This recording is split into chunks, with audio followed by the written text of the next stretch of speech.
అకాల వర్షంతో భద్రాద్రి కొత్తగూడెం జిల్లా జూలూరుపాడు మండలంలో మిర్చి పంట తడిసి ముద్దయింది. కోతల తర్వాత మిర్చి పంటను కల్లాల్లో ఆరబెట్టిన రైతులు విక్రయించేందుకు సిద్ధమయ్యారు. ఈ తరుణంలో అర్ధరాత్రి అకాల వర్షం కురిసింది.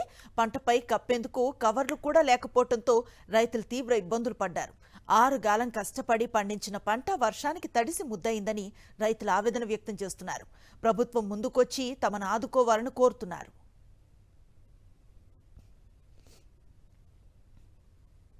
కురవటం వల్ల మేము చాలా ఇబ్బంది పడ్డాం. కళ్ళం దగ్గరికి వచ్చే సమయంలోనే మిర్చి మొత్తం తడిసి ముద్దయిపోయింది. మాకు ఈ సంవత్సరం కొంచెం పంట పర్వాలేదు అనుకున్న టైంలో రేటు ఉంది అనుకున్న టైంలో ఈ వర్షం ఒకటి బాగా వచ్చి మమ్మల్ని ఇబ్బంది పెట్టింది. ఈ వర్షం వల్ల మిర్చి మొత్తం తడిసి బాగా ముద్దయి చికాకు అయిపోయింది. మేము 8 ఎకరాల వ్యవసాయం సాగు చేసాం. ఈ సంవత్సరం పర్వాలేదు అనుకున్న టైంలో ఈ వర్షం బాగా ఇబ్బంది పెట్టింది.